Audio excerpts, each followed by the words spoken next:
Alright guys, as you can clearly see, I'm still in the same situation. However, I like to think I'm moving forward. Let me just recap on what I've done since the last video, okay? First off, I've been thinking about everything, electrical, and I keep thinking about that damn cold. To me, that's the number one culprit. Alright, well, back to the beginning, back to the battery, okay? I put a heavy-duty cable from the battery to the engine block, another heavy-duty cable from the batteries to ground. Ground's the engine block, ground down to the frame. There's a small one going to the fender here, there's a small one going to the firewall for the cab. So, and the positive terminals are good and new. So that eliminates that issue, okay? Using the hairdryer, I put it on the computer first for 40 minutes, tried it, nothing. Same thing, 5-second stall. I put it on every single sensor, right on it, every single sensor for 20 minutes to a half hour. Start it right up, 5 seconds to 10 seconds stall. Okay, so just racking my brain, going back and forth between the books and the videos and everything else. And so what I did next was I took my trusty stethoscope here, okay, and I wanted to test this throttle body, the injectors. Those two black things you see there, those are the injectors, okay. Now, according to the books and the manuals, you put your thing on there to listen, stethoscope, and you should hear it clicking fast and with no interruption. And it should both sound exactly the same, and they do. It sounds great. Okay, I only was able to listen to it for less than 10 seconds. I had it started up, rush under the hood here, and test it, but I heard it, and it was perfect. So then I got thinking about it, and well, one thing I overlooked telling you guys about from the very beginning, which I guess I assumed you would know, or I would have mentioned it, was there's never ever been any dashboard light on. Nothing. Check engine light or whatever it is, service engine light on this truck, emissions, nothing. So I got thinking, if it was electrical and it was a sensor or a relay, I certainly should have gotten a light, because that's the first thing it says in all the manuals and the books, the lights and the codes and all that nonsense. Never got a light, never got a code, never got nothing. Well, on this thing you don't get a code. It's 1990. So it's got a different kind of harness on it. Only a dealer can access it. Alright, so with all of that done said, I'm saying now, maybe it's not electrical. What the hell could it be if it's not electrical? Okay, I just don't know. Okay, fuel is getting to the throttle body. I disconnect the line going into the throttle body. It's got a little fuel in it. It ain't spurting out. It ain't spraying all over like it's under pressure. And that caught my eye. And the return the same way. It ain't exactly under pressure when I disconnected it. So that got me thinking a little bit about that. And what I came up with was, on the back of that throttle body, I've already removed it. I'm going to show you what it is. You guys that know Dodge know what I'm going to show you. Here it is.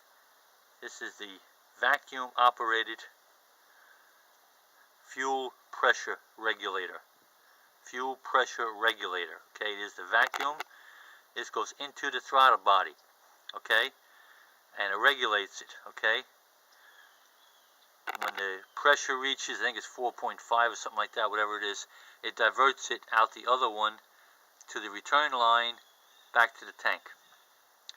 That's all this is a mechanical thing. It's a rubber diaphragm in here, okay? I know you can't see it, but really close on this, on the numbers on here somewhere, over here, and I was able to see it with my glasses. And right in front of the number is the Chrysler emblem, the old diamond Chrysler emblem. So I know this is original, rubber diaphragm. Now I couldn't keep it running long enough to check the vacuum. I just couldn't do it. That's as simple as that. Plus I'm working by myself. Alright, but now that I have it off, Okay, I'm putting my finger, even put a little piece of paper on these two on the back side, and I'm sucking on the front side, and I'm getting no suction at all, nothing at all. And I'm trying to blow out, and I get nothing at all. Okay, whether that tells me anything, I don't know. But at any rate, this is where I'm at right here. I'm hoping and praying that I stumbled upon the problem. This would not set off a check engine light. Okay, it says so in all the on the forums and the books and everything else. This is a culprit that can drive you crazy, as it possibly is the one that's driving me crazy. So, problem is they're not cheap. These things go for 50 to 75 bucks. But you know what? If it saves my truck, it's worth it. Maybe all the other shit I bought was in vain. I don't know. However, don't know why the cold affected it. Maybe it's the rubber diaphragm in there has a hairline crack in it. I don't know. I'm totally grasping here, guys. Okay, I'll be the first to say I don't know what the hell I'm talking about. I am just grasping, trying to put my old school mechanics to work on this new school shit, and it's driving me crazy. But one thing I can relate with this is that on a lot of the old school garden tractors, they have a fuel pump that has a rubber diaphragm. I think the Onan engines are notorious for having ones with a hairline crack, and you do get fuel, but it will not run. So that's got me thinking, just to make a comparison, old school to new school.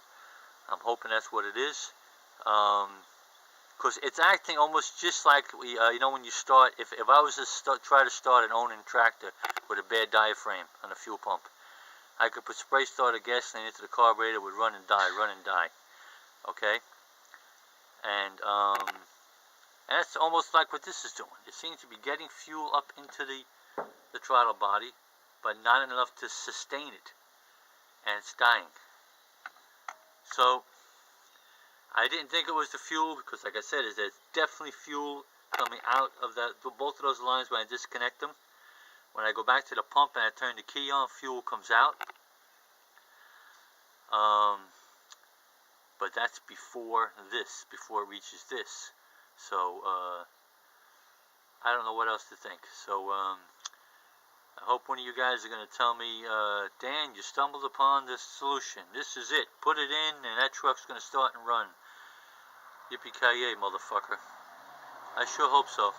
Because, I'm at the point now, man, where, I just don't know where to freaking turn. I honestly don't. But, we'll keep moving on until we solve this. So I'm off to Napa to try to order this and seeing how much they're going to rate me for it. Like I said, online it's 55 to 75 bucks. So that's the story, guys. Let me know what you think about this whole diagnosis I've done here, and let me know any other ideas, any other contributing factors that I should be looking at. But I can't possibly think of anything else at all. Alright, thanks for following, guys. I know this has been a drag, alright, and it just ain't getting done. And I appreciate you guys following and putting your 2 cents in, I really do. Okay, hope to be back soon with the truck running. Book 'em, Dano.